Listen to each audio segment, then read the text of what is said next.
What is community recreation?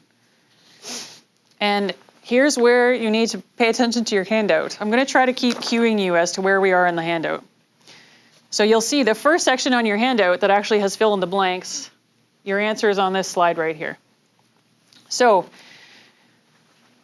you know, community recreation, people really use that term in a lot of different ways. You know, some people talk about community recreation and they mean everything under the sun. So they mean like, you know, my son or daughter participates in an art class, they participate dance, scouts, soccer, swimming lessons.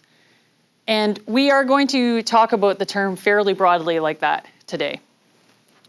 We are going to be focusing primarily on recreation that involves physical activity, as opposed to those other wonderful community activities, such as art class, such as, say, even a group like Scouts.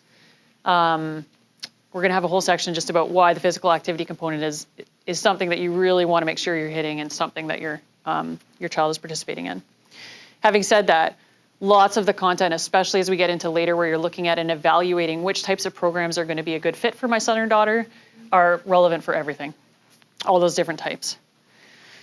So things to highlight in this definition, which comes from a very interesting document, I think, called the Framework for Recreation in Canada. So the blanks I chose here were very intentional. So recreation is the experience that results from freely chosen participation in physical, social, intellectual, creative, spiritual pursuits that enhance individual and community well-being. So those are your two blanks to fill in. Freely chosen and well-being. And the reason I wanted to highlight those specific words from this definition are, if you are pulling your son or daughter kicking and screaming to an activity, it's not really recreation from their perspective. I will talk later about how sometimes, you know, the first attempt at something is not the best. And you don't want to like just give up. You know, if you take your child, for example, skating, and they hate it, okay? I'm not saying take them again tomorrow, but that's also not never try it again, right? We'll get into that later. But the idea here is that you're finding activities that your child enjoys, that they themselves would choose to do. That's really what makes it recreation. And the well-being part is what we're going to focus on a lot here in a second, is what are all these huge list of benefits from getting your child involved in these activities, or if you're a teacher, supporting your students to become involved in this type of activity. There are many, many benefits, okay? So, I mentioned that, you know, people use this term community recreation really broadly. I want to tell you a little bit about what I'm going to talk about today. These are my pillars. This is just my way of dividing it. It's not, you know, the official lexicon of how to talk about community recreation. But I think in general, when people think about community recreation, when parents or teachers think about community recreation, they're really thinking about these four categories. So they're thinking about municipal recreation, which is essentially, you can almost shorthand it to things that you find in a leisure guide. So I live in the city of North Vancouver.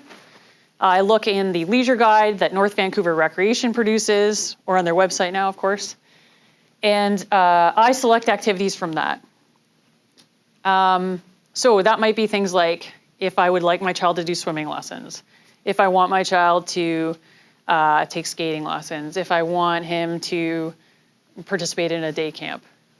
Those are all things offered by the municipal recreation groups. Now we're in the table here, if you're following the bouncing ball. Okay, municipal recreation, shorthand, you can see on the slide there, stuff you find in a leisure guide.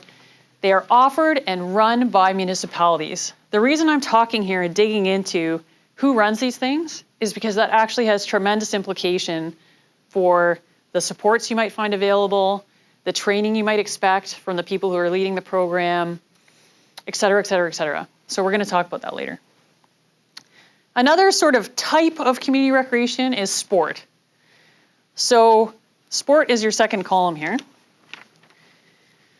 Sports, you know you're looking at a sport because you've gone to some website specific to that organization And so, for example, this is things like, where I live, this is things like North Vancouver Minor Hockey. That's a sport. It's not run by North Van Rec. It's the Minor Hockey Association that runs it. It could also be Taekwondo. It could be gymnastics. It could be baseball. Many types of sport. Sport is a completely separate entity from municipal recreation. So the way that the sport system works, the people who lead those activities are trained completely differently than someone who works in a recreation center. So as a parent, that's important to know. So your experience that you might expect signing up for soccer, is going to look probably quite different than when you enter swimming lesson. So we'll talk about some of those implications.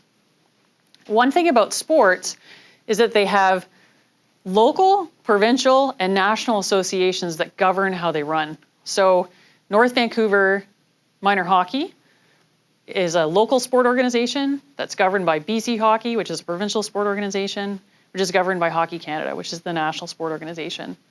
So those coaches and leaders are actually expected to have qualifications based on what those provincial and national organizations require them to have. So we'll dig into that later. Other community activities, this is where I'm lumping things like scouts, things like private dance studios that are not governed by those provincial or national organizations, many other wonderful activities. So my nephew does an activity called, the one he used to do is called Nature Nuts, and it's like just run by an organization, and they take kids outdoors, and he's at an age now where they do lots of hikes, but it's very privately run. And it's completely sort of governed, and the system is all within that one organization. Very small local organization. Finally, last category, family recreation. So you can do all kinds of active things with your child that have nothing to do with any system or organization. And this obviously has pros and cons, right? Which we'll get into later. But this would be things like, we decide to go to public swimming. As a family, we go to public swimming. As a family, we go to public skating. As a family, we take a hike on the weekend. As a family, we rent a canoe. As a family, we go rock climbing together. I don't know, millions of options, but no one's with you. There is no additional leader. This is just something that you're choosing to do as a family that gets you out and gets your child active.